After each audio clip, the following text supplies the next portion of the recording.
শেখ হাসিনাকে ফেরত আনতে যেসব ব্যবস্থা নেওয়া হচ্ছে।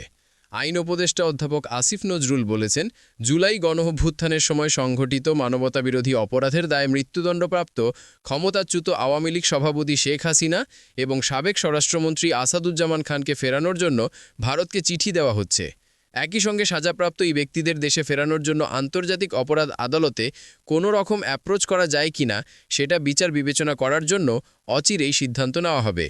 অন্তর্বর্তী সরকারের উপদেষ্টা পরিষদের বৈঠকের পর আজ বৃহস্পতিবার বিকেলে রাজধানীর ফরেন সার্ভিস একাডেমিতে বৈঠকের সিদ্ধান্ত জানাতে আয়োজিত সংবাদ সম্মেলনে একথা বলেন আইন উপদেষ্টা আসিফ নজরুল। এ সময় উপস্থিত ছিলেন প্রধান উপদেষ্টার প্রেস সচিব শফিকুল আলম। আইন উপদেষ্টা বলেন, মানবতা বিরোধী অপরাধের জন্য মৃত্যুদণ্ডপ্রাপ্ত আওয়ামী লীগ সভাপতি শেখ হাসিনা এবং সাবেক স্বরাষ্ট্রমন্ত্রী আসাদুজ্জামান খানের প্রত্যর্পণের জন্য ভারতের কাছে চিঠি দেওয়া হচ্ছে।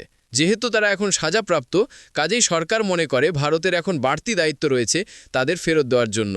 বাংলাদেশের মানুষের বিচারের আকাঙ্ক্ষা পূরণ করার জন্য ভারত যেন প্রত্যর্পণ চুক্তি অনুযায়ী তার দায়িত্ব পালন করে, সেটি স্মরণ করিয়ে ভারতকে চিঠি দেওয়া হচ্ছে।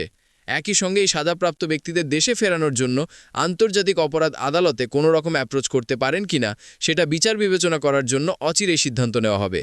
জুলাই আন্দোলনের সময় সংঘটিত মানবতাবিরোধী অপরাধের মামলায় দোষী সাব্যস্ত করে ১৭ নভেম্বর আন্তর্জাতিক অপরাধ ট্রাইব্যুনাল ক্ষমতাচ্যুত প্রধানমন্ত্রী শেখ হাসিনাকে মৃত্যুদণ্ডের সাজা দেন। তার সঙ্গে মৃত্যুদণ্ড দেওয়া হয়েছে তার সরকারের স্বরাষ্ট্রমন্ত্রী আসাদুজ্জামান খানকে।